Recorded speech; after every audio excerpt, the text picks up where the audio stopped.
Hey, I am back. If you've seen my first video, it's just me basically giving you a rundown on my week and my future plans for the upcoming week. So check it out. I just made it, just dropped it. This is my second video talking about a little bit about people understanding the difference between external locus of control and internal locus of control. Locus of control is basically, in layman's terms, is do you put everything that happens in your life as you're not controlled, you have no control over it? Like, is that your external view perspective, or do you internalize it and say, okay, this happened to me, so let me figure out a way how I can get control over the situation? That's basically what locus of control is. How do you view the events and things that happen in your life? Do you take control over it, or do you just push it to the external and say, it happened because of this and this and this, and it's not my fault? Or not even your fault, but it's just, I have no control over it. When you are dealing with people or yourself, you got to see if that person is heavily on the external locus of control side or on the internal. That can kind of tell you if they're operating with a lot of their cognitive processes on a functionable level. So for example, schizophrenic people, I hope you know what schizophrenia means, they tend to have a lot of locus of control externally. So they will be considered on a scale, high level of external locus of control and low level of internal locus of control. A lot of people that tend to be successful in their life have a high level of internal locus of control and a lower level of external locus of control. It doesn't mean that external locus of control is bad. It's just the scale on where you stand will determine if you tend to take accountability for how things go in your life, if you tend to understand how to have control over certain situations of things that can happen into your life, or if you take initiative to change the dynamics of your life. If you're not happy with certain situations, if you if you feel a level of like loss, or like you feel like things are not going your way, are you the type, or do you meet people and they tend to be like, they tend to act like they can't do anything about, I hate when people text me while I'm making a video, but I understand they don't know. It's just that a lot of things happen while I'm trying to make a video that just throws me off. See, what was I saying? Are you the type of person, when things are going a certain kind of way, you tend to like say there's nothing you could do about it? And I'm not saying there's not going to be times in your life where you can't do something about something, right? Because it's out of your control. Because there is things that happen externally that does put a roadblock or a situation where you can't really manage a person. You can't control other people. So you just got to either just surrender or leave the situation alone. But if you find that majority of your outcomes tend to be, oh, I can't do anything about it. You know those people that just complain, and they're like, in your back of your mind, you're like, well, why don't you just do something about it? You're just sitting here complaining. Or when their relationships don't work out, they blame everybody else for why the relationship didn't work out. And it's like, okay, I may understand a person may not be, they may have deceived you. So you got into a relationship, the person deceived you. But at some point when you saw that they was deceiving you, did you do anything about it? You know what I mean? Like, when you hear them complaining about the relationship, you're like, in your mind, you're like, okay, I got that this person was a bad person, but what did you do to help the situation? What did you do to fix the situation? Like, if you know that that person wasn't good for you, did you leave? Like, did you take the initiative to say, this is not for me, I'm going to exit left? You know what I mean? Or did you just stay and continue to let this person victimize you or damage you, and then now that you're out of the relationship, you just put it as like, okay, we understand that there is bad people out there, there's broken and damaged people, but did you have to take place with that situation? Like, you should have taken initiative to get out. And I'm saying it for myself too. When we are going through situations, we have to acknowledge that it happened. That's being realistic and not delusional, right? We have to acknowledge that it happened. Once we acknowledge that it happened, we got to take initiative that whether it was a violation to yourself and you say, okay, this is what happened to me, this is what that person did to me, because it was an external situation. So you don't want to act like, okay, I don't want to take initiative that it did happen from an external situation. But it should get to the point where you now internalize and take an internal locus of control over the situation. That's what I'm trying to say. Once you get to that point of internal locus of control of that situation, it gives you the power to say, now how do I fix it? What can I do to become the control of that dynamic? There's many things and many situations that can happen that allows you to get into that power position. Once you get into that power position, it's hard for people to come and just continually victimize you in different places, situations, and things and events. You will start to take a personal look at your situations and say, wait a minute, I understand that these are external situations, but how do I play a role in becoming a part of those dynamics where people get to win over me and I'm continually taking an L? You gotta start looking at it like in that type of position, because if you continue saying, why do people do this to me? Oh, the world is such a horrible place.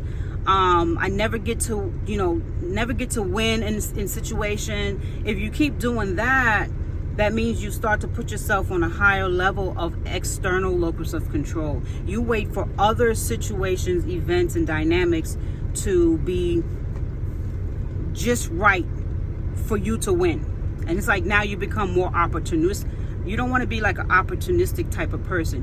You only want to sit around and wait for when the environment is perfect or a situation is perfect before you jump in and say, you know what, by the hook or the crook, I'm gonna win this situation, because I already know what I can do and what I got going on and how I can alter this this fake reality or whatever it is. Whether it's at work, home, school, relationships, it's all the same mentality.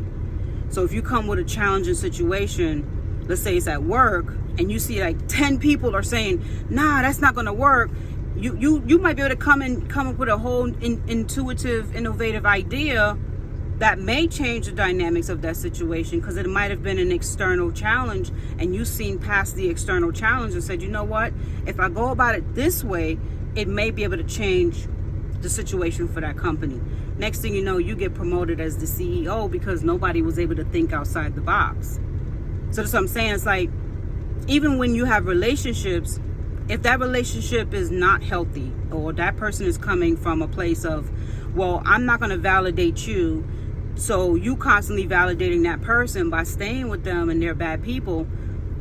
Once you change the dynamics and you say, okay, I'm going to leave a situation, or I'm going to highlight or expose this person, right? That's fine, but it doesn't end there, because you're not there to validate their error. You're there to validate yourself. By validating the error, it highlights the error, but it doesn't change the control, the locus of control in that situation. So in that dynamic, now they become more important. You are now focused on the error or the wrong or the violation, when you shouldn't be focused only on the violation. You should be focused on the lesson that is involved in that violation.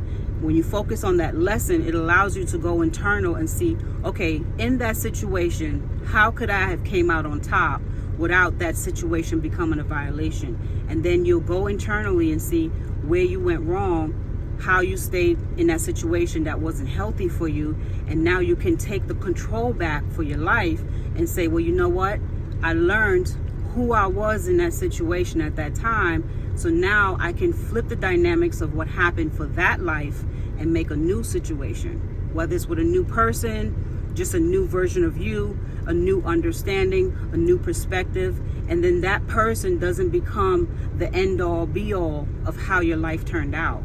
When you take that perspective of externally worrying about how the situation played out, the violation of that situation, what that person is doing, are they going to apologize? Are they going to fix it? you put too much power in the external, and you're not manifesting the new change of internal power. So when a person is constantly doing external locus of control, that is a proof a lot of times that that person doesn't have internal strength. So when you have internal strength, any mistake you make, whether it was the other person's fault or not, you can still control that situation. So this is what decluttering bad energy looks like. It looks like taking initiative for everything that happens in your life. And I'm not saying that these people are not wrong. You might have been violated, when you was a child, when you was an adult. But even as a child, you had to become an adult in order to sit here and listen to this video, right? So now that you're understanding this video in a different perspective, you don't have to say, well, the people that violated me in my childhood, they have to be blamed for the rest of my life for why I turned out this way. There's people that actually think and live like that. So because my parent or my sibling or my stepfather or father, whatever, did something to me, whatever happens to my future will always be the problem of my past. That's not taking control over your life. When you stop and think about how you do yourself a disservice, it's like you are weakening the spirit of yourself by not understanding that you still have control and you can change your life in any split second that you decide. I don't care what's going on in your life. I don't care if you have a bad reputation. I don't care if you just got out of prison. I don't care if you're a recovering drug addict. If you decide with all your soul, might, and body that you want to change the dynamics of your life, you can start to make that change. But you have to learn how to increase your internal locus of control. So the external locus of control is valid when things are happening. Let's say it's a community situation where the police are continually violating the people of that community, right? So the people come together and everyone is giving their opinion on how the police are treating the people. That's an external locus of control. So now you have to reach out to like Congress people and make them do something, right? So you still have to have an awareness of the things that are going on around you. But even with that, you can still use those qualities of external locus of control to make things happen. But when you have it mixed with your internal, you will be a force to reckon with to change your community. So when you do go down and you speak to Congress or whoever, you're not coming with the, hey guys, I need you to back me up. I can't make this speech by myself. Help me, please help me. You're going to go there with confidence and know that everything you're saying, you're speaking for millions of people. And you're going to have that belief in yourself that I can change the dynamics of what happens to these people in the community. So that's how it works, is like when you start to actually see that you have the power to change things, not just for yourself, but for the things that's happening around you, you will start to realize that you don't have to blame other people, even if the other people are the roadblocks, because the roadblocks can be moved out the way to continue your mission or to continue what you need to do. This is how it works. The mind is a powerful thing. That's why they say don't waste the mind. The mind is very powerful.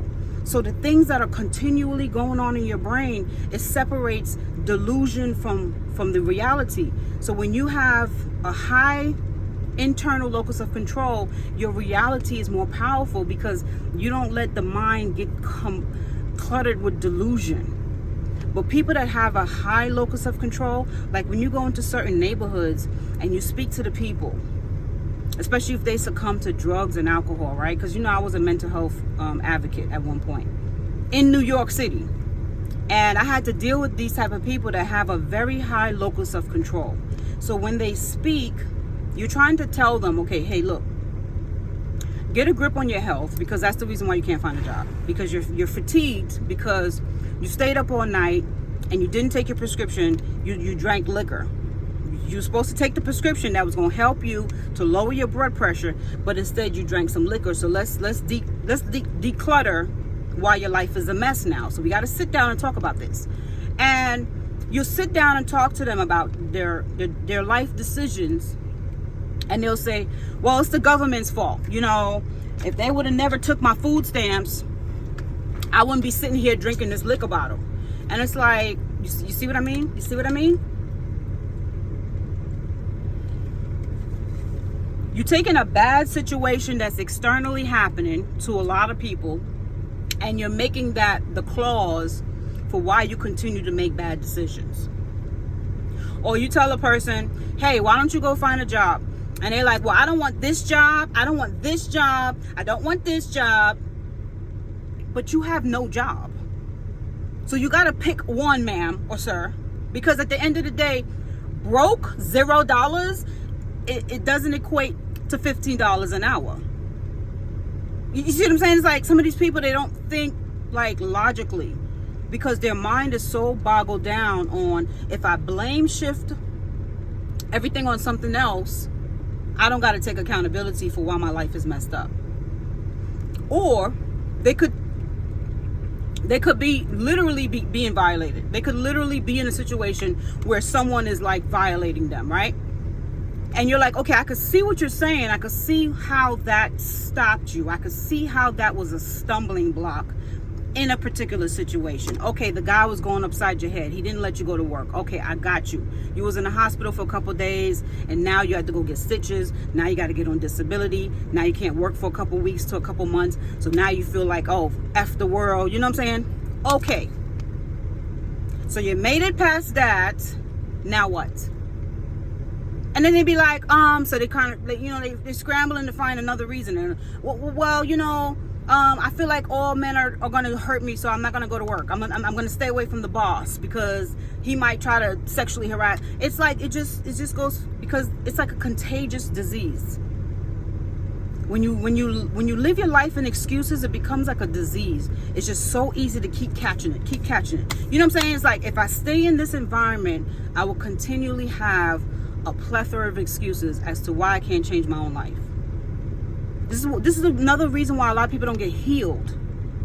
You see broken people, you come across broken men, broken women in relationships, and they'll continue. You notice it'll be like years later and they're still doing the same pattern of self-sabotage, destruction behavior. And you're like, I thought you were good. I thought you was going to go to counseling and do, you know what I'm saying? And they're like, well, I went to counseling, but this had happened, I was in another relationship and, the person was doing this and that's why I ain't changed yet. And it's like, well, do you realize you're attracting the same thing because you're the same person? You haven't changed yet.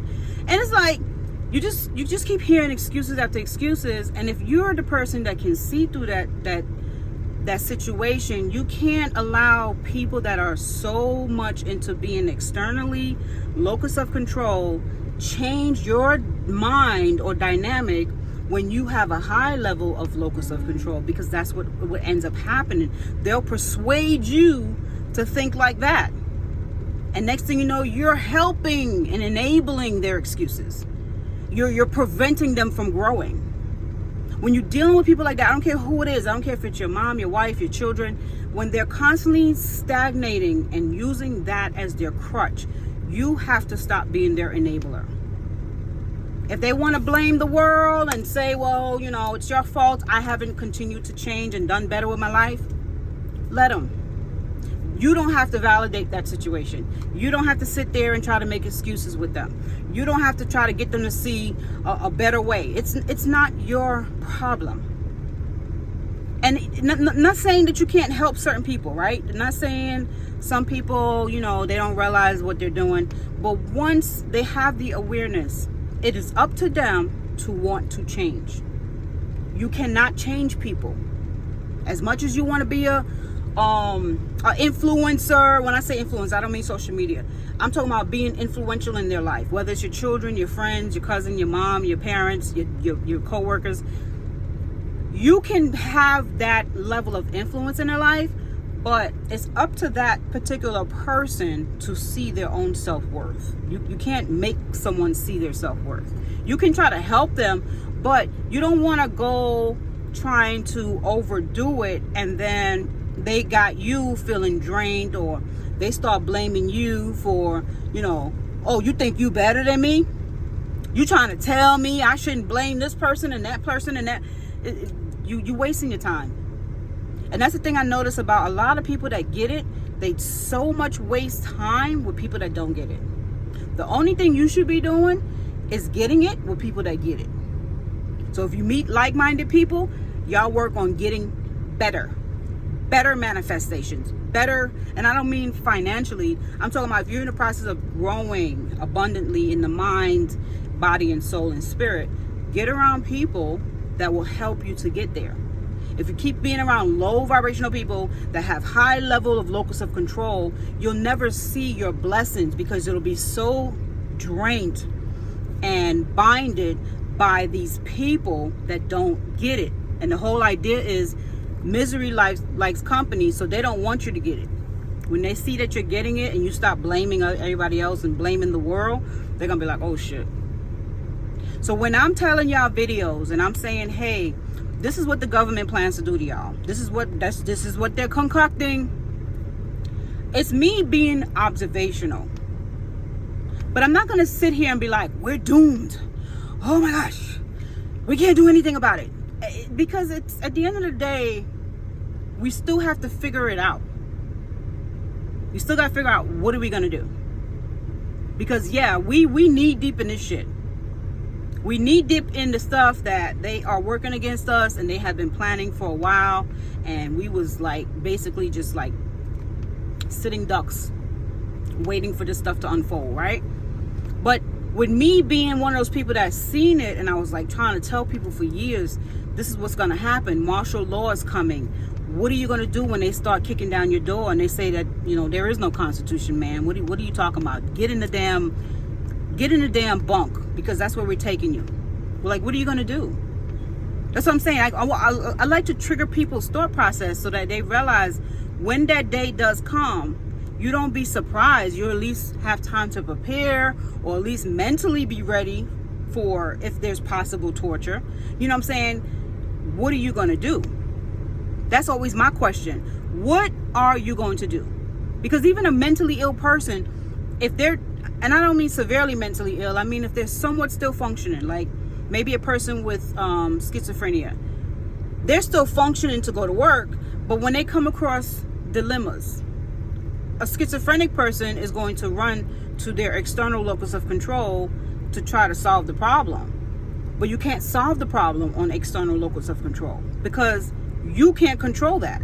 You could only control the internal locus of control. So when you're talking to a schizophrenic person and they come up to you with all these solutions, that's what they think is solutions. They'll say, my job is the reason why I'm an alcoholic. My kids are the reason I'm an alcoholic.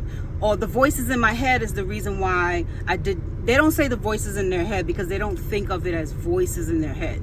They create real characters from the voices in their head. So they'll say, the man that was following me, he made me do it. And there would be no man following them. It's the voices in their head. Does that make sense? So they're continually making excuses for why they make bad decisions in their life. So if they lose a job, a person with schizophrenia will say, the man that was following me, he made me afraid, so I didn't leave my house. So the boss is wrong for firing me because I didn't call. They're like, well, what did you call? Like, this is the part where you get them to see the internal locus of control, right?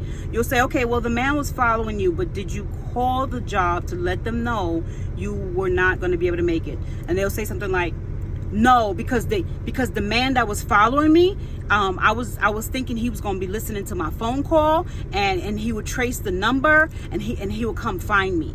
This is what you're dealing with, right? So you have to start to like trigger more things of them to understand that it's the paranoid side of their brain kicking in, right? Because schizophrenia is an overly extreme amount of dopamine unnaturally being sent to the brain to trigger hallucinations. This is why they think of things in extreme. So the dopamine is what's making them think overly abundant stuff that's not there, right? The brain needs an equilibrium of serotonin, norepinephrine, epinephrine, dopamine. All these things need to be in balance for the thought process to work properly. So it's not that they're making things up. It's just that their brain is out of whack, out of balance, put it like that. So that's why they need to take certain medications to keep their signals together, like working cohesively. But when they stop taking the medication, that's when they lose jobs, they make bad decisions, things like that. They start seeing things, the paranoia goes out of control, and then sometimes they do things like disappear. They get on a bus and you never see them again.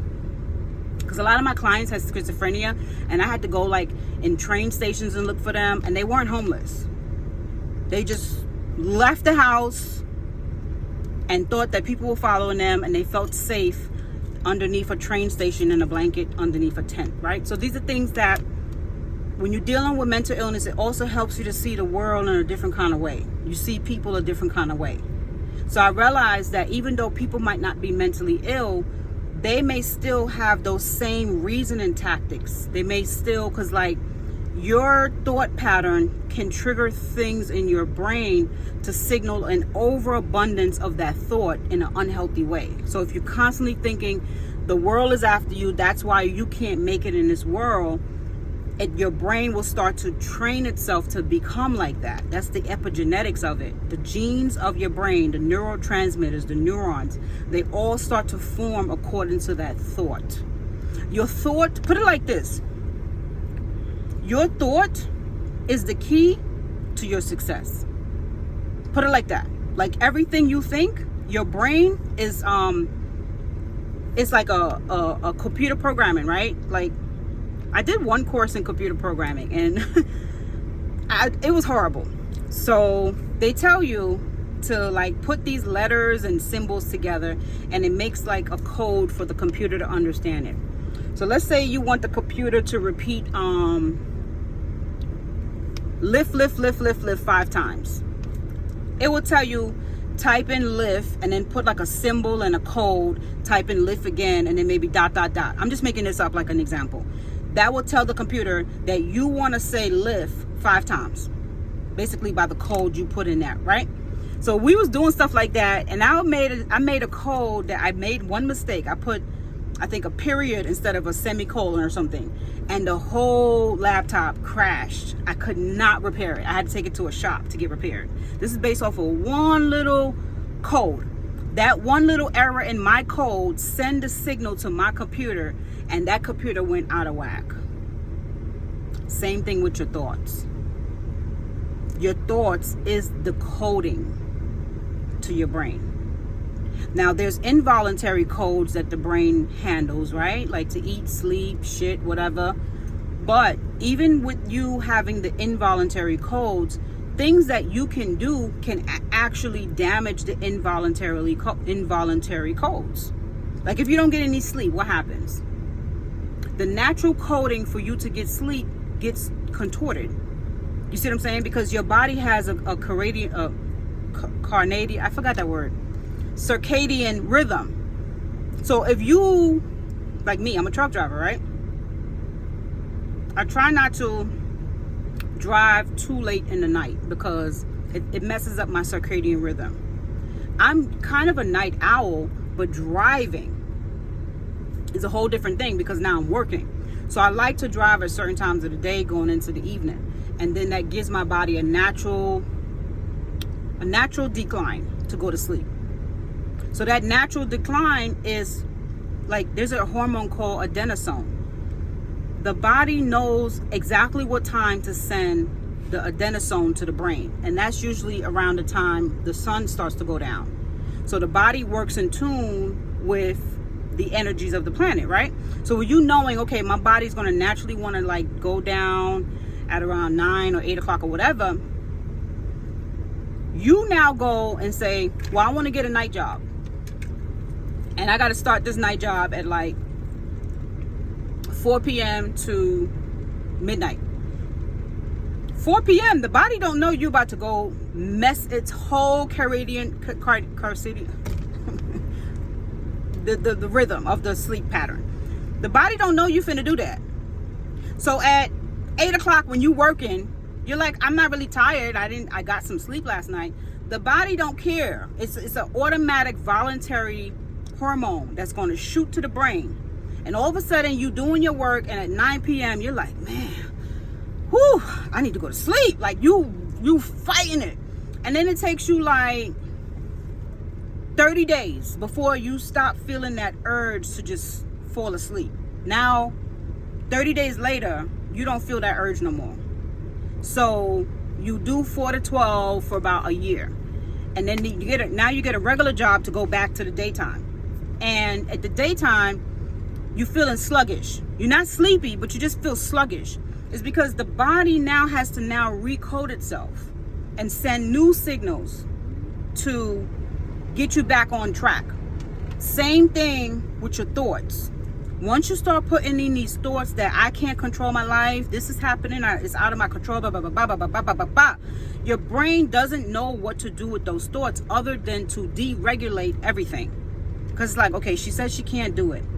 So let's say something that's challenging. You're like, man, I just feel like this is bad luck. Because bad luck is a form of external locus of control. Bad luck means I can't do anything about it. This is outside of my control because it's bad luck, right? So now this bad luck hits you. That's what you think it is. Let's say you get into a car accident. That's a calamity that you didn't expect, right? So you're like, man, this is bad luck. When really it was a drunk driver who took his dumb ass on the road, or her dumb ass, and crashed somebody else's car, causing a liability, which affected your whole life after that transaction, because now it has a ricochet effect based off of somebody's stupid, you know what I'm saying? But then, let's say, but based off of that crash, you gotta take like a month or 2 off because of whatever happened, because of maybe no car, it messed up your body, whatever. And now you're losing money. So you're panicking. You're like, oh my gosh, I just lost my job or my job is about to fire me. I don't know what to do. It's that right there.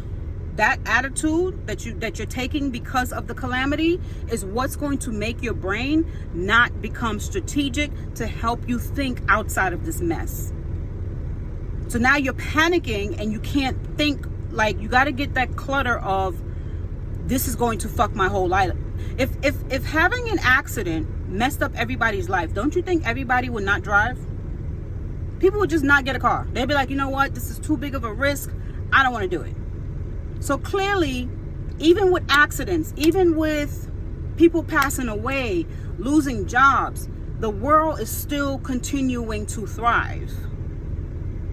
It's an unfortunate event, but this is how life is. Unfortunate events is part of life. Like, that's a part of it. It's not even like it's just like, you don't know if it's gonna, it's not about if it's going to happen. It's just, when will it happen? Everyone has a level of calamity. Some people's calamities are bigger because they may have a bigger mission in life. Or they may make stupid decisions where it brings on calamity. You ever been around a person and no matter what you tell them, they're constantly making dumb decisions and their life is always in extreme turmoil? And then they're always looking at the outside world from the turmoil like, oh, it's your fault. And you're like, if you'd have never drank, okay, you wouldn't be in a car accident. You wouldn't be in jail right now. If you didn't go with that drug dealer that told you to put that kilo in your pocket, you wouldn't be sitting in prison. So don't sit up here and act like you don't know how to this is what irritates me about when people don't take a level of internal locus of control of their life. I'm not saying you can't make mistakes, but that's the beauty of life, is like knowing when you do dumb shit and you could take on that position of, man, I learned my lesson from this situation. That I should not have done this, or I should have done it this way. You know what I'm saying? And that's the beauty of life lessons. That people sometimes, they don't want to take it on because it requires a level of healing, or it requires a level of accountability. There's people that will refuse to apologize. You ever been around those people that you would literally bring the proof to them as to how they were wrong about some shit, and they will refuse to take, like, okay, you're right. And they feel that it's making them look better by not apologizing, when really it makes you look weaker by not apologizing. It takes a more confident, strong person to say, you know what? You was right about that. It doesn't necessarily mean because that person was right that you were wrong. It could just mean that they showed you something you wasn't aware of. There's so many reasons why you would need to apologize, or why you would need to take ownership and say, you were right, I didn't know what I was talking about. Or you were right, this situation did unfold, because sometimes you might see a situation unfold a certain kind of way and you might try to warn a person and they be like, oh, you just hating. Don't you hate that when people say, oh, you just hating, because you give them advice on something that they shouldn't do? I see that a lot in comments on social media. A person would be like, that outfit, no ma'am, that they won't be rude, they just giving you the truth. That didn't look good on you, that looked cheap.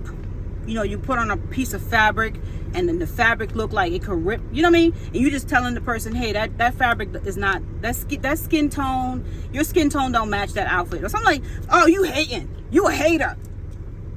It's like, they want you to lie to them. They want you to lie and be like, oh yeah, that look good. For what? So you can go out here and look like an idiot, and then when people tell you you look like an idiot, they be like, you know, I wish somebody would have told me. And it's like, people did tell you.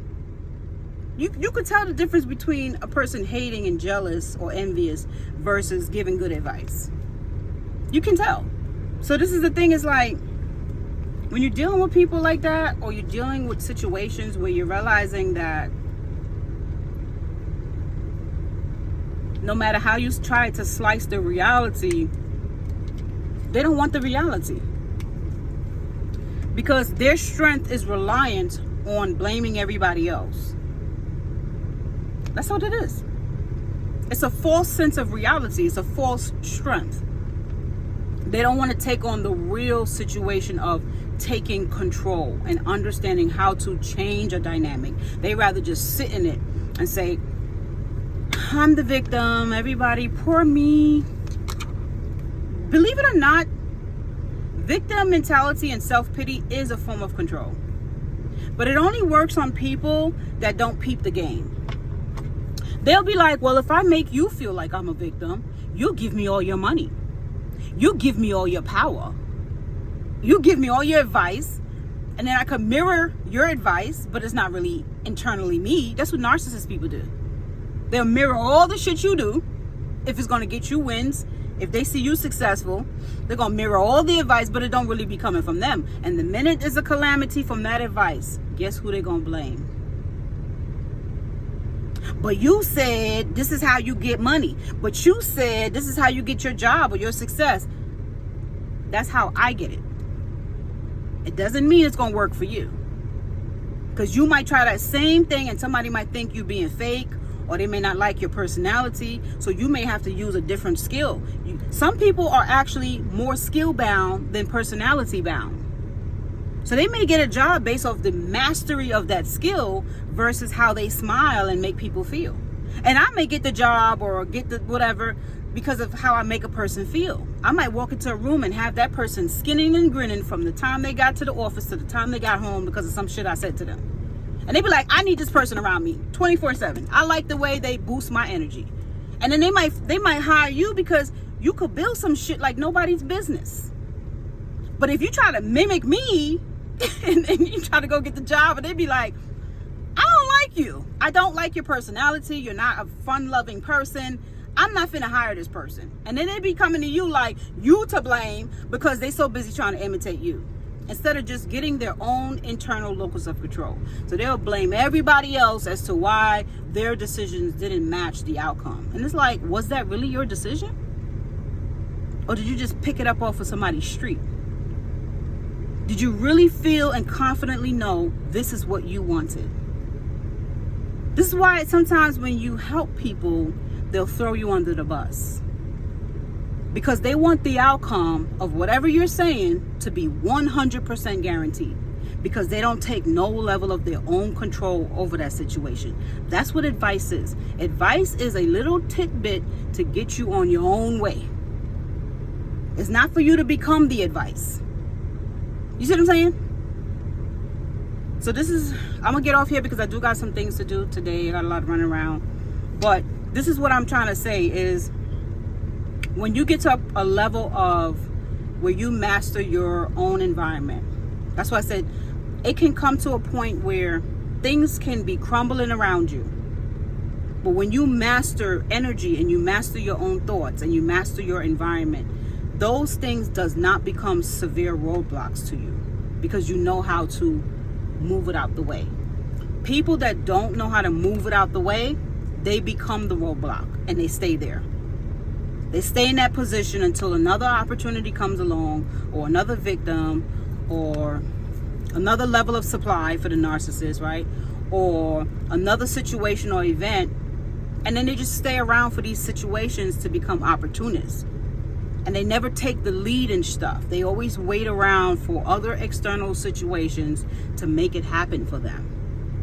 And this is another reason why they don't become successful, at least not to the success that they may be aiming for. Because success doesn't mean having everything in life. Success means, are you feeling good about the potential of your endeavors? Do you feel good about them? If you feel good about them, then that's your level of success. But if every time you start thinking, man, I want to do more of my life, or what's my life purpose? I feel like I'm just living in the matrix. I don't feel like I have a purpose or a mission. And then you start to think about these things. It's an internal locus of control that is pushing you to think like that. And then when it's time to make the move, here comes the self-doubt, the low confidence. Man, you don't know what you're doing. You need to find somebody that's going to do it for you. You need to find somebody that's going to help you, because you're just too slow. You're just too this. This is what you're telling yourself. So now when an opportunity presents itself, whether it's through a person, place, or thing, you're going to jump on that opportunity, hoping that the opportunity is going to do it for you. So now you lose the opportunity, and you keep losing opportunity after opportunity because you don't believe in the internal locus of control. You sit around and you wait. This is not to people that's listening. I'm saying this is the thinking of the person that is low on the internal locus of control. They are very high on external locus of control. They feel like everything external controls the outcome of their destiny, their life, their mission, and their purpose. So they get stuck in these emotional barriers because it's really just all about how they think. It all goes back to your think process, your thought process, your perspective. You gotta get intentional about your thoughts. Your thoughts is the key to your success. Everything else follows it. Your emotions follow it, your feelings follow it, your outcomes follow it, and your manifestations follow it. So get your thoughts right. How to help you get your thoughts right is to clean out the energy clutter. The energy clutter could be people, places, and things. You need to start writing a list. Who needs to go on the chopping block? You need to get intentional about ridding bad energy. The bad energy is cluttering your thoughts. Your thoughts cannot rise to the occasion if you have all of this. You yourself could be the bad energy, to be honest with you. You yourself could be the bad energy. Like, you might have good situations going on, like I was saying, with the people that have a high external locus of control and they ruin good opportunities. They could have good people in their life, but they keep ruining it. If you are that person, you yourself need to learn how to declutter your own bad energy. And that could be a whole nother situation. As I said, as I finish my degree, I will be starting like Zoom meetings and group sessions where people can declutter their own energies, understanding you, your own situations, how you self-sabotage, because sometimes it all starts with you. So if you're creating these self-sabotaging situations and attracting more people that think like you, we got a problem. We got a problem. You're not going to be able to move past that to get the things that you want out of life. You're not even going to be able to figure out your life's purpose. So all the things that you'll be thinking would just be constant bad poop on top of poop on top of poop. And you're like, why can't I think straight? Why am I so? And then when you get around a person that has a little bit of like success or positive things going, you start feeling worse. You're like, man, why do I hate this person? They make me feel so bad about myself. It's not that they making you feel bad. It's that they're showing you what you're not doing, what you're not accomplishing, what you're not capable of, because they're doing it. This is sometimes why people can't stand my guts, because they don't understand how to get it on their own. So they rather hate on me or try to bash me. And I'm like, it don't matter. I'm living my best life because I figured it out. It might have took me a while. It might have took me a little while. Okay. But that's the beauty of it, is that I've been there, done that. So now I can show other people, you don't have to do that. There is a way out. You just have to believe that there is a path on the way out. It may take a little time. That's another thing. Some people don't have patience with themselves. They'll have patience with the external problems, but they won't have patience with themselves. If you know it's going to take you, if it took you 20 years to become an asshole, or bitch, it may take you another 20 years to declutter being an asshole. But some people want the prized possession tomorrow. You can't look at other people's life and say, well, they're pretty good. They're pretty doing it okay. You don't know what they had to go through to get to that level. You don't know how many demons they had to slay to be able to see the light. So you got to stop comparing yourself to other people, because it's self-sabotaging behavior. Figure out your own shit. Go within your own shit, because your stuff don't match everybody else's. Your demons don't match everybody else's demons. When we come into this world, we all have a jinn and an angel on our shoulders. I don't care who you are. We all have a demon and an angel on our shoulders. That is the good and the bad side of you. We all have it. And you just have to figure out how strong is this angel versus this demon. And as you go through life, you create more and more friendly. As you go through life and you create mistakes, sins, bad behavior or whatever, you create an army of more than one. You have your personal jinn, right? That's the personal demon that knows you, that rocks with you, whatever. This demon fights other demons for you. It's not a good demon. It just depends on how you make that demon. It's hard to explain in words, but you have to make these energies work for you. So you don't want this demon doing more work than it has to help you. So now if you're attracting more drama, more bad energy, right? More demons are coming to counteract your demon or to join your demon. Just depends. So let's say you one of those people, you like evil. You thrive on it because you thrive in the dark places. There's people that just like it. They like being dark. So when they're in that level of thinking, they attract more demons. You ever heard that saying in the Bible?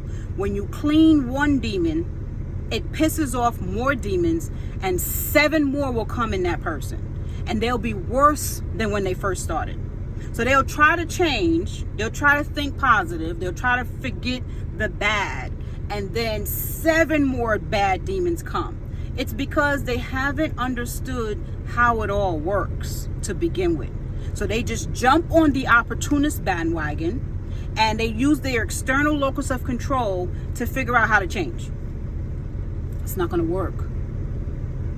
Because you didn't declutter all that stuff that made you who you were, the damaged person or the evil or the wicked person that you are. You didn't go all the way down in that gutter to get it all out. So now when the 7 demons come back, they coming back with a sweet opportunity for your ass. And you're like, man, I can't pass this up. So let's say you like to smoke, hang out, have sex with strippers, whatever. And you try to clean your life up because somebody came with the and they made you see the light for that moment. You still have this demon on your shoulder that is your best friend now. Like, yo, we got to get with the hoes. We got to get with the hotties, with the STDs. We got to get it popping. We need to go get some mollies and get high out of our mind, right? Now you finally decide, okay, you know what? I want to convert my life. But it's like, what motivated you? The motivation is what's going to tell you if it's going to last or if it's going to be for real.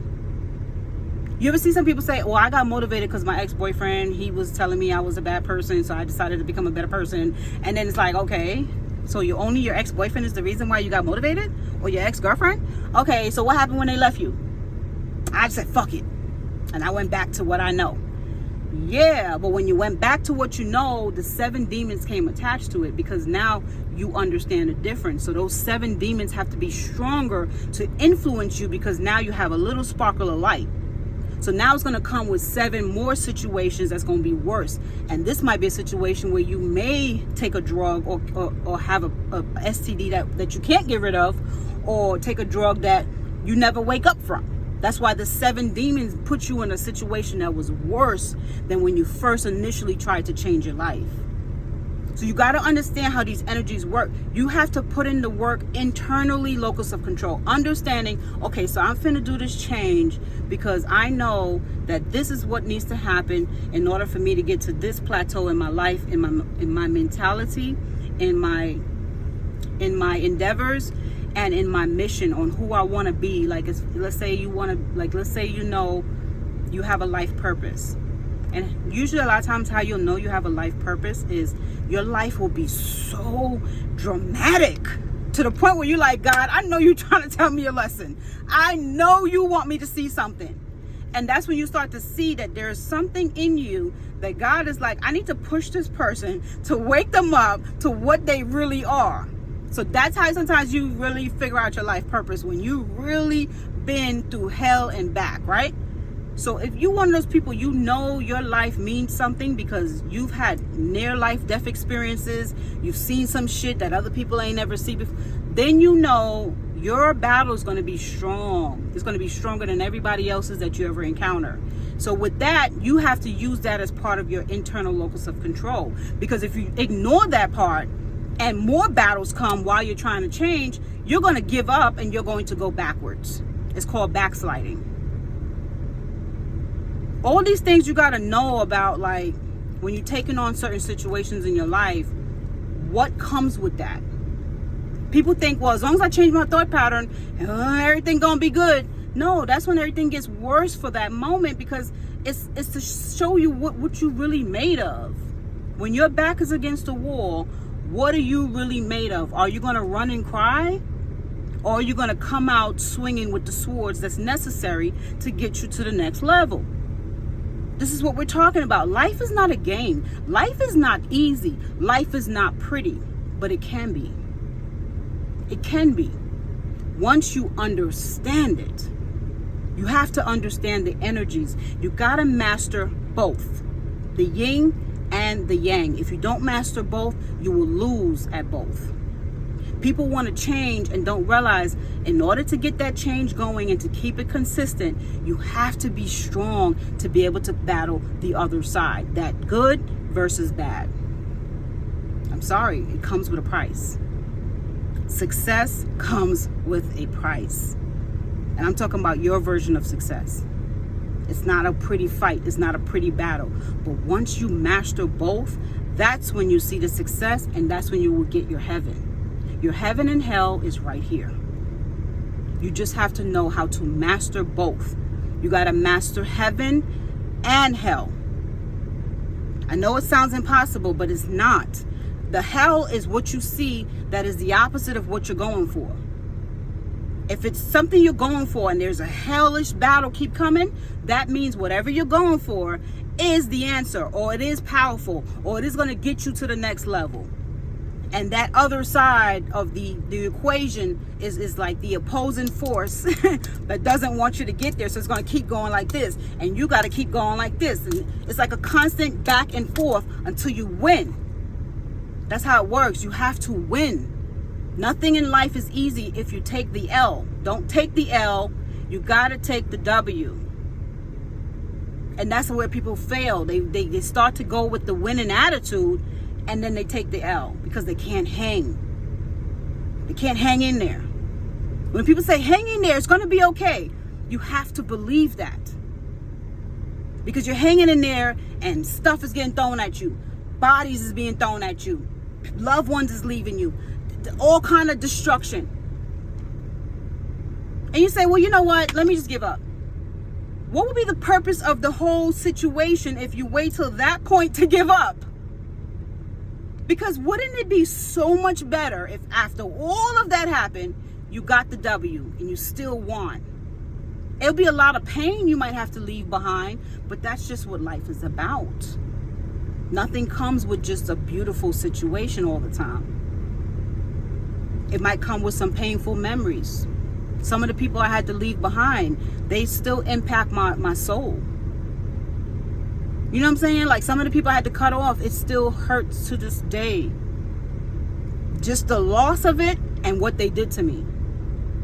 Like I'm losing a piece of myself in order to get to the W, which is leaving behind the hyper empathy, the being the doormat, the being delusional, fantasy thinking, hoping for the best, wanting it to work, wanting people to see things a better way, wanting them to become a good person. Like all of that I had to leave behind, and it felt like sorrow. You know what sorrow feels like? It feels like everything in you has died. But that's how you become reborn. So you do get those feelings every now and then. But then when the sun comes back out, which is your accomplishment of understanding this was not healthy for me to become the success that I see. That's what it's about. So when you realize after a while, you gain that success, you gain the glory, you gain the understanding, you gain the wisdom, you gain the accomplishments of becoming your highest self. Those things that used to hurt you become a lesson. It doesn't become pain anymore. It just becomes a lesson. Sometimes I'm driving down the road and I thank Allah for the lessons. I no longer say, why did I have to get pain? Why did I have to get hurt? Why did this have to hurt? I see the lesson and I say, thank you, Allah. Thank you for showing me. I had to walk through that fire to understand how it was going to burn me. You might cry. You might beg. You might whine, complain. Why is this happening? Should I continue with the situation? This decision. Should I make this decision or this decision? I don't know. Allah, help me. I can't think. What do I do? What do I do? Okay. What you do is you continue to go through it. If you don't know for yourself what's healthy, go through it. Sometimes going through that situation fully will help you to understand why you need to wake up. Because whatever that person or situation drags you through, it could be a business, it could be a loved one, it could be whatever. And you went chasing behind it and it ruined you, you're going to have to rebuild yourself. And that's going to be your lesson. Sometimes we have to go through a situation in order to really come out on top. Allah doesn't give us the answers and say, no, baby girl, no, baby boy, that's not going to work for you. Don't even do it. No, because if we had the blueprint to our future, we would not do the work. I used to thought Allah wasn't answering my problem when I was going through a situation. I used to thought he was just like, you ain't listening to me yesterday, so I'm not going to tell you. No, that's not how it works. That's not how it works. Sometimes we got to go through that situation to really internally understand how to get a level of control in your internal makeup. And then it will teach you in the future how to listen to your intuition. Stop waiting on somebody else to tell you that's not good for you. If your intuition told you from day 1 or 2, 3, 4, whatever, and you still didn't listen to it, and you went through the lesson and the lesson burnt your ass, that is an indicator that you need to start listening to your higher self. If your higher self is saying, this don't feel right, I don't like the way this person is making me feel, this job is draining the hell out of my life, so I got to do something different, and you get an opportunity to do something different, but you too afraid because your intuition is not powerful enough, and you take that time and you let it go by, you let the opportunity go by, and you didn't take the opportunity to at least see a difference. Sometimes a change doesn't necessarily mean that's the answer. It just means it's the way to get you from one bad situation to a better situation. So that in-between stage could have been the change that you needed. It could have been a new job that may have been paying less, but it was the change that you needed to get away from that toxic job that was draining the life out of you, and you would have got you to a whole better job. But you was too afraid to listen to your intuition because you're waiting for some glorious being to come out the sky and give you the answer. That's not how it works. That's not how it works. It's all within you. You get to that point where you really understand yourself, you start to have the confidence to listen to your answers that come from within. But if your thoughts and everything is all boggled up and trash, it's not going to give you the answers because the thoughts is all burnt. The body needs like nourishment, right? Just to survive. But if it's beyond surviving, where the nourishment is so beautiful, it's such good food you're giving it, Exercise. The body's going to thank you, and it's going to give you back what you need, which is energy, vitality, youth, and all that good stuff, right? Same thing with the thoughts. If your thoughts are healthy and you listen to some of your intuition and you don't always be boggled down by negativity and pessimism and all that craziness, when it's time for obstacles to come in your way and drama, your brain is going to be ready for it. It's going to know what to do. It's going to know how to handle it. It's going to tell you what to do. And you're going to be listening to your instincts like a god. That's what it's about. Paying attention. But anyways, I got to go, y'all. If you're new to my channel, welcome. Love you guys. I wouldn't be able to do this without y'all. I like when y'all give me feedback and stuff like that. And let's grow together, mind, body, and soul. That's what I'm here for. Love y'all. Don't forget to like and subscribe. Bye.